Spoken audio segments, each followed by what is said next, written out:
कि कौन सा गैस प्रकाश संश्लेषण के द्वारा मुक्त होती है। यानी प्रकाश संश्लेषण की जो क्रिया होती है जिसमें पौधे अपना भोजन बनाते हैं, उसके लिए आवश्यक तो सूर्य की प्रकाश, कार्बन डाइऑक्साइड गैस और जो है जल होता है। लेकिन प्रकाश संश्लेषण की क्रिया के पश्चात यानी पौधे जब अपना भोजन बना लेते हैं उसके पश्चात जो है प्राण वायु यानी ऑक्सीजन जो है वो गैस निकलती है, मुक्त होती है, जिससे हम लोग श्वास के रूप में ग्रहण करते हैं। और उसी ऑक्सीजन से जब हम लोग श्वास लेते हैं तो फिर हमें ऊर्जा की प्राप्ति होती है, क्योंकि किसी भी जंतु में जो भी जंतु है उसे ऊर्जा की प्राप्ति जो है श्वसन के पश्चात ही होती है, याद रखिएगा। तो प्रकाश संश्लेषण के दौरान मुक्त होने वाली गैस ऑक्सीजन है और प्रकाश संश्लेषण के लिए आवश्यक गैस जो ज़रूरत होती है प्रकाश संश्लेषण में वो कार्बन डाइऑक्साइड गैस है, जिसको CO2 के नाम से जानते हैं। अगला सवाल है कि मानव में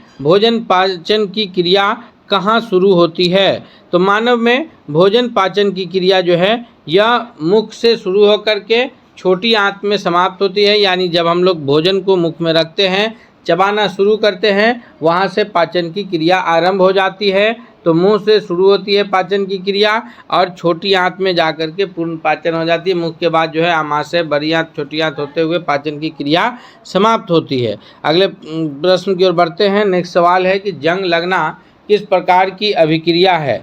तो लोहे में जंग लगने की जो क्रिया है यह एक तरह से देखिए तो ऑक्सीकरण अभिक्रिया है। कैसी है? ऑक्सीकरण यानी ऑक्सीजन का जुड़ना है। तो ये एक रासायनिक अभिक्रिया है, यानी ऑप्शन बी जो है तीसरा नंबर प्रश्न के लिए सबसे सही उत्तर के रूप में आंसर जाना जाएगा। अगले प्रश्न की ओर बढ़ते हैं। नेक्स्ट सवाल है हमारे स्क्रीन पर कि कौन सी प्रक्रिया द्वारा जानवर ऊर्जा प्राप्त करते हैं। जानवर कहिए या जंतु, जंतु से तात्पर्य ये होगा कि जिसमें जो है मनुष्य समेत सभी प्रकार के जंतु शामिल हो जाएंगे।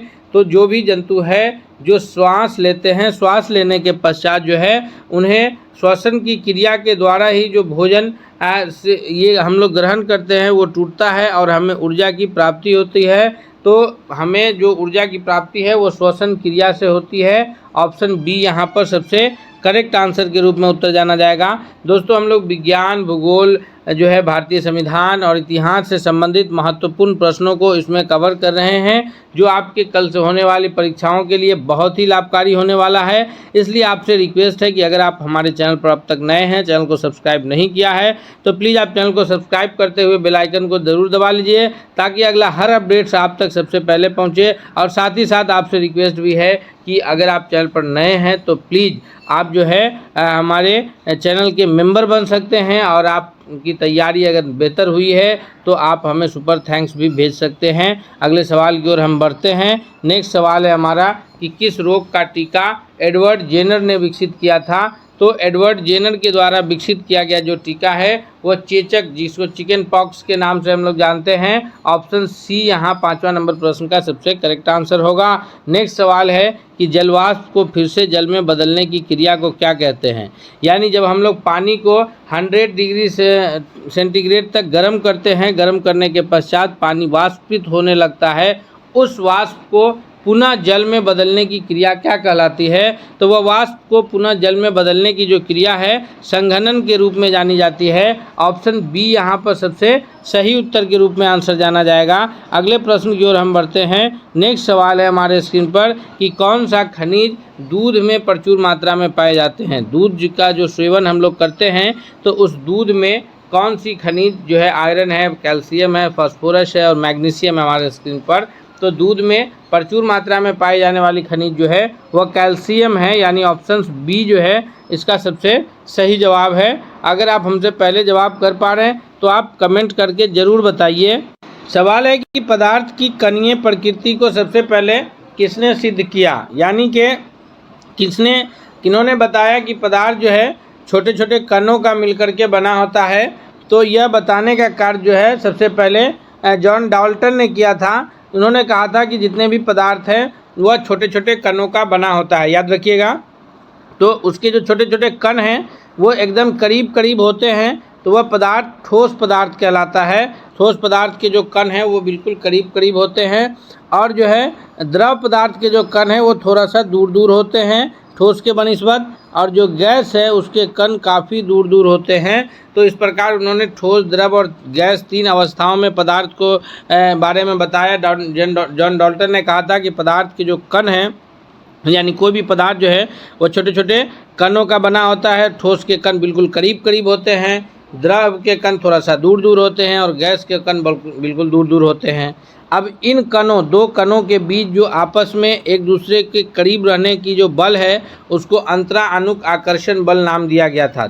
चाहे वो ठोस का हो या द्रव का हो या फिर गैस का हो, तो इन तीनों में जो करीब करीब कण आपस में एक दूसरे के पास रहते हैं, जिस बल के द्वारा वह बल अंतराअनुक आकर्षण बल कहलाता है। और जो छोटे छोटे 2 कणों के बीच जो जगह होता है उस जगह को अंतराअनुक स्थान के नाम से जानते हैं। याद रखिएगा।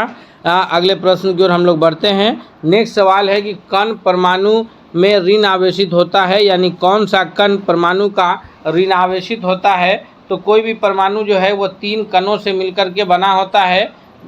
3 कण कौन कौन से हैं? तो प्रोटॉन, न्यूट्रॉन और इलेक्ट्रॉन, ये तीनों प्रमुख कण हैं जिससे मिलकर के परमाणु बने होते हैं, जिसमें प्रोटॉन पर धन आवेशित होता है और इलेक्ट्रॉन ऋण आवेशित होता है। अर्थात यहाँ पर ऑप्शन सी 9वां नंबर प्रश्न का सही उत्तर हो जाएगा।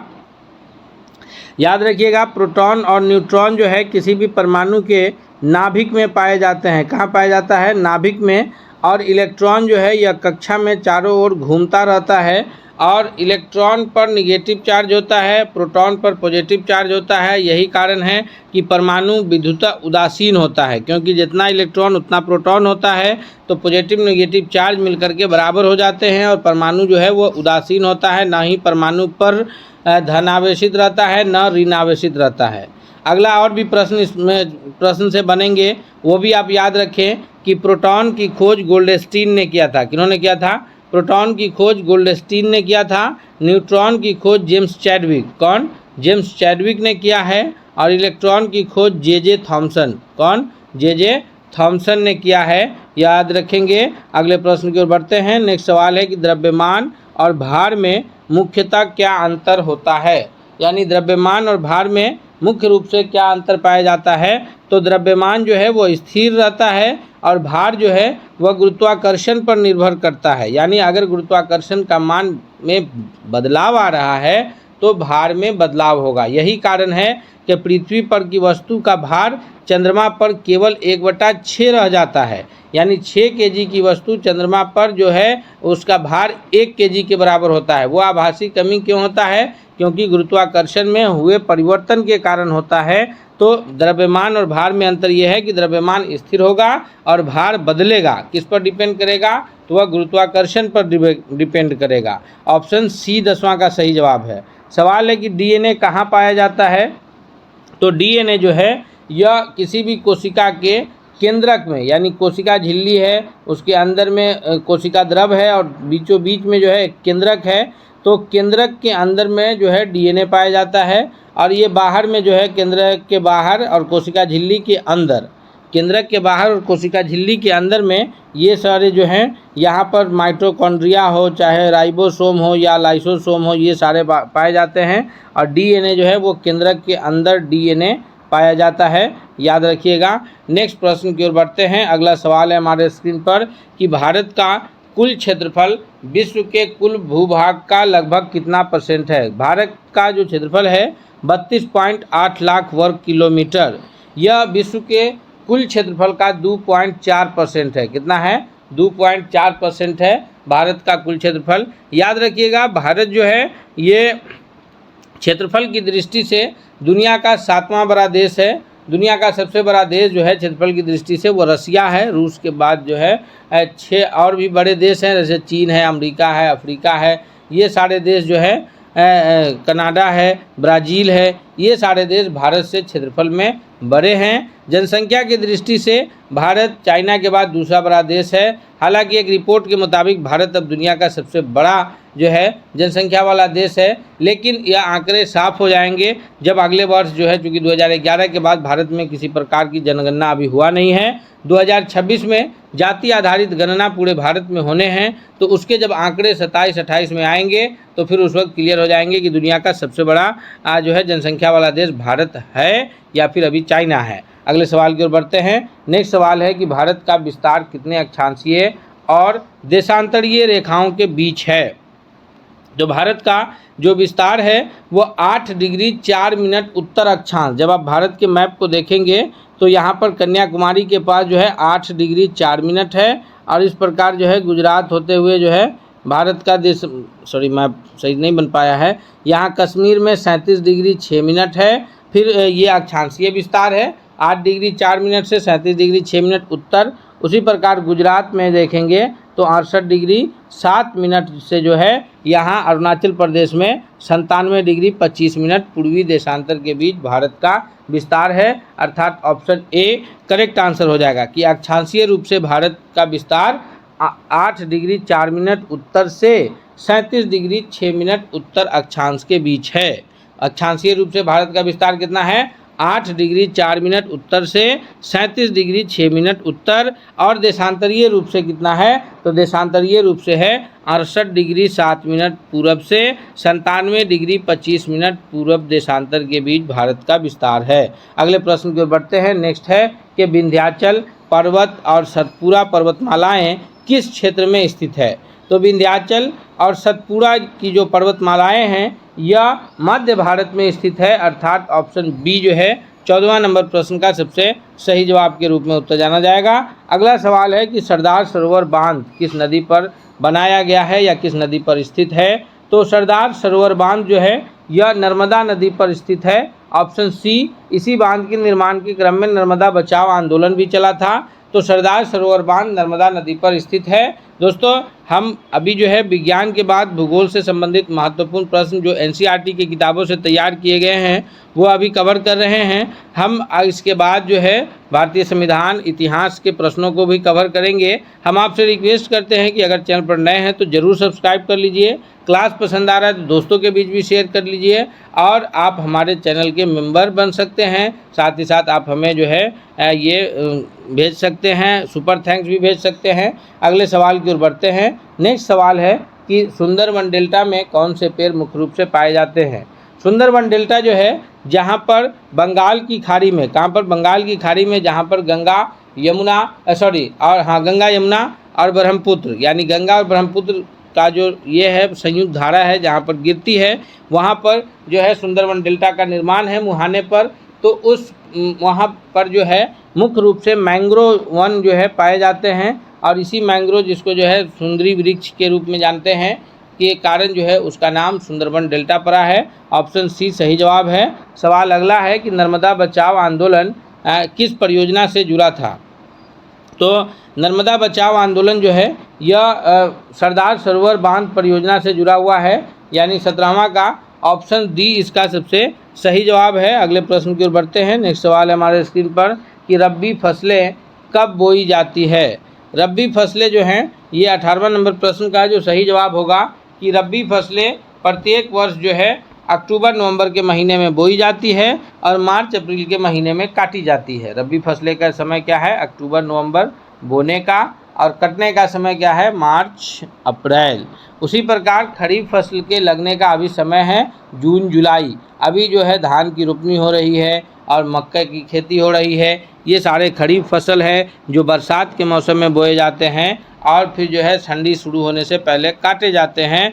तो ये अभी खरीफ फसल का मौसम है, और जो है जो अक्टूबर नवंबर में बोए जाएंगे, मार्च अप्रैल में काटे जाएंगे, वो होंगे रबी फसल। और उसके पश्चात जो है ये मार्च अप्रैल में बोए जाते हैं और जून जुलाई में काट लिए जाते हैं। रबी खरीफ के बीच में वो जायद फसल जिसको जो है मूंग है, मड़ुआ जिसको जानते हैं रागी के नाम से, तो ये सारे जायद फसल हैं। अगले प्रश्न की ओर बढ़ते हैं। नेक्स्ट सवाल है कि भारत में सबसे लंबी रेलवे लाइन किसके बीच है? जो भारत में अभी वर्तमान में रेलवे लाइन चल रही है वह रेलवे लाइन सबसे लंबी जो दूरी तय करने वाली रेलवे लाइन है वो डिब्रूगढ़ असम के कन्याकुमारी तक जाने वाली है। जो विवेक एक्सप्रेस एक ट्रेन है, विवेक एक्सप्रेस जो सबसे लंबी दूरी तय करती है डिब्रूगढ़ से कन्याकुमारी तक। ट्रेन का नाम क्या है? विवेक एक्सप्रेस, याद रखिएगा। नेक्स्ट प्रश्न की ओर बढ़ते हैं। संविधान सभा के प्रारूप समिति के अध्यक्ष कौन थे? संविधान निर्माण का जब कार्य चल रहा था तो ड्राफ्टिंग कमेटी के जो अध्यक्ष हुए हैं, प्रारूप समिति के जो अध्यक्ष हैं वो हैं बाबा साहब भीमराव अंबेडकर। ऑप्शन सी के रूप में उत्तर जाना जाएगा। और पूरी संविधान सभा की जो कार्यवाही चली है उसकी अस्थाई अध्यक्षता जो है डॉक्टर राजेंद्र प्रसाद किए हैं, याद रखिएगा। लेकिन उसमें जो है ड्राफ्टिंग कमेटी की अध्यक्षता बाबा साहब भीमराव अंबेडकर के द्वारा किया गया था। नेक्स्ट सवाल है कि भारतीय संविधान का प्रस्तावना प्रियम्बल जो है किसे घोषित करता है? तो जब हम लोग भारतीय संविधान की प्रस्तावनाओं को पढ़ते हैं तो याद होगा आपको कि हम भारत के लोग भारत को एक संपूर्ण प्रभुत्व संपन्न समाजवादी धर्मनिरपेक्ष लोकतांत्रिक गणराज्य बनाने के लिए तथा उसके समस्त नागरिकों को सामाजिक, आर्थिक और राजनीतिक न्याय दिलाने के लिए, तो यहाँ पर उसमें लोकतांत्रिक गणराज्य की भी बात होती है। उसके बाद जो है हम समाजवादी बात भी करते हैं, धर्मनिरपेक्ष गणराज्य, संप्रभुत्व है ना, लोकतांत्रिक गणराज्य, इन सारे विषयों पर चर्चा होती है। अर्थात ऑप्शन डी करेक्ट आंसर हो जाएगा कि भारतीय संविधान का जो प्रियम्बल है, जिसको हम लोग आत्मा कहेंगे, इनमें ये सारी बातें समाहित है। अगले प्रश्न की ओर बढ़ते हैं। नेक्स्ट है कि शिक्षा का अधिकार किस अनुच्छेद के तहत मौलिक अधिकार बना? तो शिक्षा का अधिकार जो है आज के डेट में मौलिक अधिकार है। हर बच्चे को शिक्षा पाना उसका मौलिक अधिकार है। और मौलिक अधिकार ही नहीं बल्कि शिक्षा देने का मौका फराहम करना ये मूल कर्तव्य है। हर गार्जियन का मूल कर्तव्य है कि वो अपने बच्चों को शिक्षा देने का मौका फराहम करे। तो ये ऑप्शन सी यहाँ पर करेक्ट आंसर है कि अनुच्छेद 21A के तहत जो है शिक्षा का अधिकार एक मौलिक अधिकार है, जहाँ पर सरकार जो है यह कोशिश करती है। हालांकि 6 से 14 वर्ष के बच्चों के लिए तो पूर्ण रूप से निःशुल्क शिक्षा की व्यवस्था थी ही। अब जो है 0 से 14 कह सकते हैं, क्योंकि 0 से 3 तक जो है वो आंगनवाड़ी बाल वाटिका से पूर्व के बच्चे होते हैं, उसकी भी देखरेख आंगनवाड़ी केंद्र के द्वारा किए जाते हैं। 3 से 6 वर्ष तक के बच्चे जो है बाल वाटिका या आंगनवाड़ी केंद्र पर जो है शिक्षा प्राप्त करने के लिए जुड़ते हैं। धीरे धीरे वो आने जाने और विद्यालय से जुड़ाव की स्थिति उत्पन्न होती है। फिर 6 से 14 तक की उम्र में जो है बच्चे यहाँ पर पूर्ण रूप से निःशुल्क शिक्षा प्राप्त करते हैं, जहाँ उन्हें भोजन और जो है यूनिफॉर्म सारे गवर्नमेंट की तरफ से दिए जाते हैं। तो एक तरफ शिक्षा का अधिकार जो है बच्चे का मौलिक अधिकार है, वहीं दूसरी ओर उसकी गार्जियंस और जो सरकार का मूल कर्तव्य है कि उन बच्चों को शिक्षा के लिए जो है अवसर प्रदान करें। तो शिक्षा का अधिकार दोनों है, यानी कि वह मूल अधिकार भी है और मूल कर्तव्य भी है। अधिकार बच्चों के लिए है और कर्तव्य जो है वयस्क के लिए है। तो ये याद रखिएगा, ये चीज़ है कि एक अधिकार और कर्तव्य यहाँ दोनों निर्धारित है। अगले प्रश्न की ओर बढ़ते हैं। नेक्स्ट सवाल है कि किस अनुच्छेद के तहत व्यक्ति सर्वोच्च न्यायालय में मौलिक अधिकारों के संरक्षण के लिए याचिका दायर कर सकता है, यानी सुप्रीम कोर्ट में वह अपने मौलिक अधिकार के लिए जा सकता है। तो यह है अनुच्छेद 32, जिसको बाबा साहब भीमराव अंबेडकर ने संविधान की आत्मा कहा है कि अनुच्छेद 32 के तहत अगर किसी के मौलिक अधिकारों का हनन हो रहा है तो वह सुप्रीम कोर्ट जा सकता है और सुप्रीम कोर्ट स्वतः इस पर संज्ञान ले सकता है। अगर उसे लगता है कि किसी भी नागरिक के मौलिक अधिकार की हनन हो रही है तो सुप्रीम कोर्ट इस पर स्वतः भी संज्ञान लेता है। नेक्स्ट सवाल है हमारे स्क्रीन पर कि कुल कितने मौलिक कर्तव्यों का उल्लेख संविधान में किया गया था। तो दोस्तों सबसे पहले तो आप ये जानिए कि जो मूल संविधान हमारा निर्माण हुआ था 26 नवंबर 1949 को, जिसे एडॉप्ट किया गया था और 26 जनवरी 1950 को लागू किया गया था, तो उस संविधान में कहीं मूल कर्तव्य का जिक्र नहीं था। मौलिक कर्तव्य जो जोड़े गए हैं यह 42वें संविधान संशोधन के द्वारा 1976 में जोड़े गए हैं। कब जोड़े गए हैं? 1976 में, वो भी सरदार सरवन सिंह समिति की सिफारिश पर। याद रखिएगा कब जोड़ा गया है मूल कर्तव्य? तो 42वां संविधान संशोधन के द्वारा 1976 में जोड़ा गया है सरदार सरवन सिंह समिति की सिफारिश पर। और ये जोड़ा कहाँ गया है? भाग 4 में। और अनुच्छेद जो है 51A, अनुच्छेद 51A में जोड़ा गया है। याद रखिएगा 11 मौलिक कर्तव्य है, पहले 10 निर्धारित थे, लेकिन शिक्षा के अधिकार को 2002 में जोड़ करके अब उसी में 11 मूल कर्तव्य जो है भारतीय नागरिकों के लिए निर्धारित किए गए हैं। अगले प्रश्न की ओर बढ़ते हैं। नेक्स्ट सवाल है कि भारत में राष्ट्रपति का चुनाव कैसे होता है। तो भारत में जो राष्ट्रपति का चुनाव होता है वह निर्वाचक मंडल के द्वारा राष्ट्रपति और उपराष्ट्रपति का चुनाव होता है।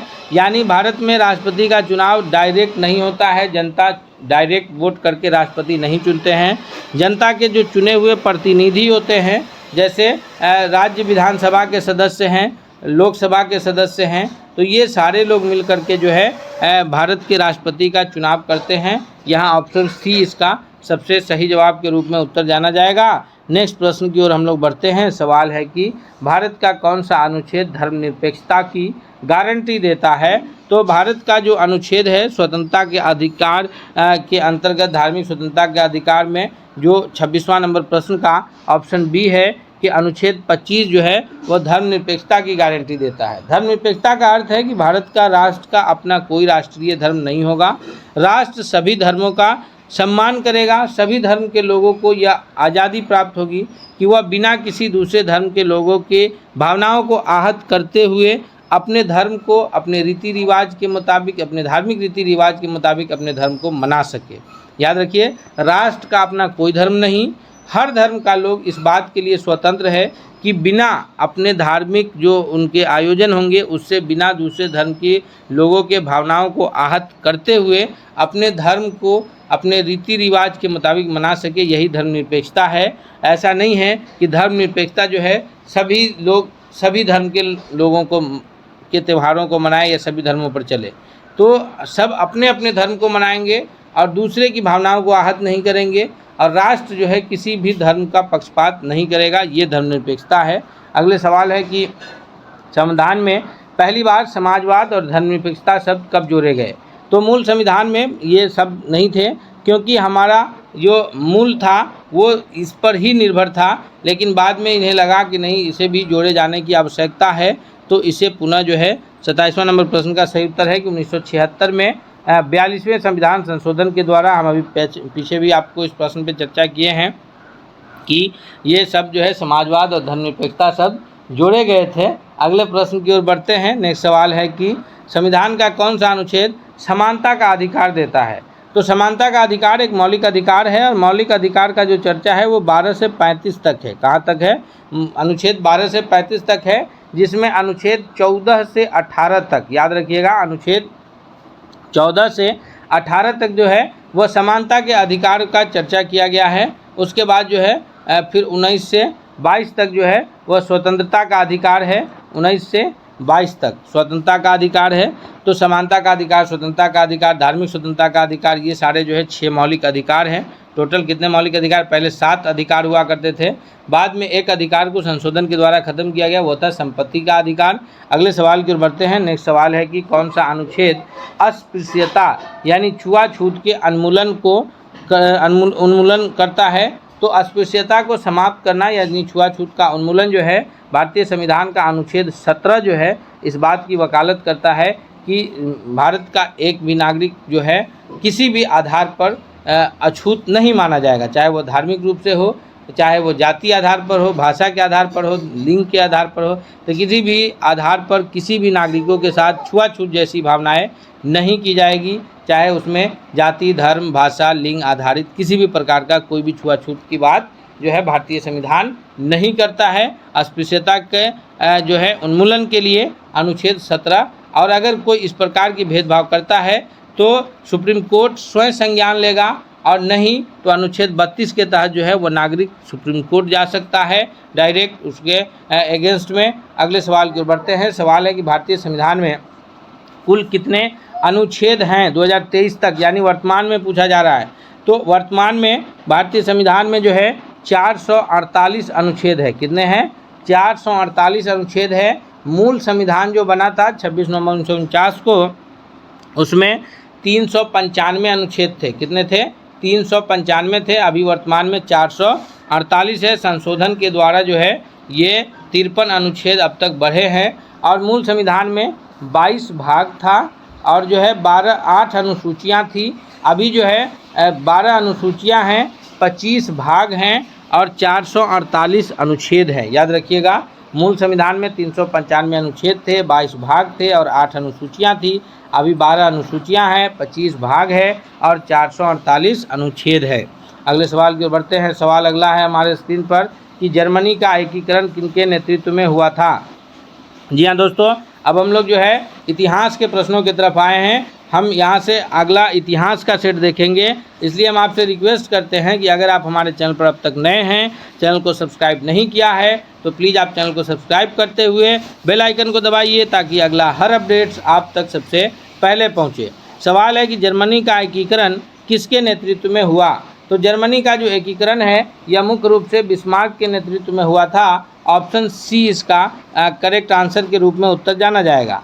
नेक्स्ट सवाल की ओर बढ़ते हैं। इससे पहले हम आपसे फिर एक बार कहेंगे कि आप हमारे चैनल के मेंबर बन सकते हैं और आप हमें सुपर थैंक भेज करके एनक्यू स्टडी की टीम को जो है आप मदद कर सकते हैं। सवाल है कि फ्रांस में क्रांति किस वर्ष हुई थी। तो फ्रांस के राजा लुई 16वां के विरुद्ध 1789 में यह फ्रांस की क्रांति हुई थी। यह यूरोप के राष्ट्रवाद में पहली क्रांति थी। इसके पश्चात जो है संपूर्ण यूरोप में क्रांतियाँ हुई। अगले प्रश्न की ओर बढ़ते हैं। नेक्स्ट सवाल है कि प्रथम विश्व युद्ध किस वर्ष शुरू हुआ था। तो प्रथम विश्व युद्ध जो है यह 1914 में शुरू हुआ और 1918 तक चला था। कब तक चला था? 1914 में शुरू होकर के 1918 तक चला था। इस विश्व युद्ध की समाप्ति में मित्र राष्ट्रों की विजय हुई थी और जर्मनी के साथ जो है वर्साय की संधि हुई और वर्साय की संधि में जर्मनी पर विभिन्न प्रकार के जो है ये लगाए गए थे, प्रतिबंध लगाए गए थे, जो समझिए कि वर्साय की संधि ही द्वितीय विश्व युद्ध का बीज रोपा था। तो प्रथम विश्व युद्ध 1914 से 18 तक चला था और प्रथम विश्व युद्ध के दौरान अंग्रेज़ों ने भारतीयों के साथ छल किया था। उन्होंने कहा था कि जब हम यानी मित्र राष्ट्र जिसमें अंग्रेज शामिल थे, ब्रिटिश शामिल था, कहा कि अगर विजयी होगा तो हम जो है भारत को स्वतंत्र कर देंगे। इसलिए गांधी जी उस वक्त अंग्रेज़ों के प्रति नरम रवैया रखे थे। गांधी जी को भी छल किया गया था उस वक्त। तो गांधी जी को लगा कि सच में ये हमारे साथ जो हैं जब ये विजयी होंगे तो हमें स्वतंत्र कर देंगे और ये गांधी जी नरम रवैया रखे थे। इसीलिए अंग्रेज़ों ने गांधी जी को प्रथम विश्व युद्ध के दौरान जो है नाइटहुड की उपाधि, ये कैसर हिंद की उपाधि दिया था। गांधी जी को कैसर हिंद की उपाधि दिया, जो बाद में 1919 में जब जलियांवाला बाग हुआ तो गांधी जी उसे लौटा दिए थे। सवाल है अगला कि चोल शासक कौन सी भाषा में अभिलेख लिखवाते थे। तो चोल साम्राज्य जो है दक्षिण भारत में हुआ है। चोल शासक अपना सभी अभिलेख जो है तमिल भाषा में लिखवाते थे। ऑप्शन बी यहाँ करेक्ट आंसर होगा। नेक्स्ट प्रश्न की ओर बढ़ते हैं। सवाल अगला है कि दिल्ली सल्तनत की स्थापना किसने की थी। तो दिल्ली सल्तनत की स्थापना 1206 से लेकर के 1526 तक दिल्ली सल्तनत का भारत में शासन रहा है। कब से? 1206 से लेकर के 1526 तक, जिसकी स्थापना जो है कुतुबुद्दीन ऐबक के रूप में जाना जाता है। हालांकि मोहम्मद घोरी का ये गुलाम रहा, तो गुलाम वंश का पहले स्थापना हुआ है, उसी को ममलूक वंश के नाम से जानते हैं। कुतुबुद्दीन ऐबक के द्वारा जो है गुलाम वंश की स्थापना, जो दिल्ली सल्तनत की स्थापना के रूप में जाना जा रहा है, 1206 ईस्वी में हुआ। और उसके बाद ये अलग अलग वंश, गुलाम वंश, उसके बाद जो है खिलजी वंश, सैयद वंश, तुगलक वंश जो है ये शासन किए हैं और लास्ट में लोधी वंश का शासन रहा है। लोधी वंश के अंतिम शासक जो है इब्राहिम लोधी को 1526 में बाबर ने पानीपत में हरा करके भारत में मुगल साम्राज्य की स्थापना किए थे। तो ये 1206 से 1526 का जो शासनकाल है यह दिल्ली सल्तनत के सुल्तानों का शासनकाल के रूप में जाना जाता है। नेक्स्ट सवाल है कि इल्तुतमिश की बेटी कौन थी जिसने शासन किया। तो कुतुबुद्दीन ऐबक का गुलाम इल्तुतमिश शासन किया। उसके बाद जो है इनकी बेटी रजिया सुल्ताना हुई है जो शासन की थी। तो ये जो है पहली भारतीय महिला शासिका के रूप में रजिया सुल्तान का नाम आता है। यह इल्तुतमिश की बेटी थी। अगले प्रश्न की ओर बढ़ते हैं। नेक्स्ट सवाल है कि बाबर किस युद्ध में विजयी हुआ। तो हम अभी आपको पिछले प्रश्नों में इस बात को कहे हैं कि बाबर जो है 1526 ईस्वी में पानीपत के प्रथम युद्ध में इब्राहिम लोधी को हरा करके भारत में दिल्ली सल्तनत के सत्ता को समाप्त कर मुगल साम्राज्य की स्थापना किया। वो पानीपत का प्रथम युद्ध 1526 में हुआ था। नेक्स्ट सवाल है कि गोलकुंडा किस लिए प्रसिद्ध था। गोलकुंडा जो है जो कि आधुनिक ये आंध्र तेलंगाना राज्य में स्थित गोलकुंडा है। तो यह उस वक्त जो है हीरे के लिए प्रसिद्ध था। ऑप्शन ए इसका करेक्ट आंसर है। नेक्स्ट सवाल, सॉरी, हाँ, गोलकुंडा जो है हीरा के लिए प्रसिद्ध था।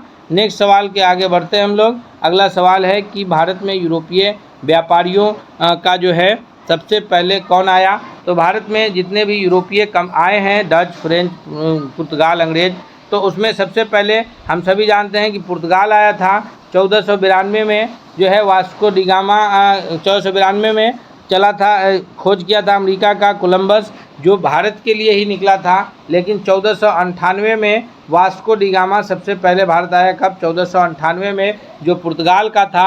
और जो है यह कहाँ पहुँचा था? तो केरल के कालीकट बंदरगाह पर जो है सबसे पहले 1498 में वास्को डी गामा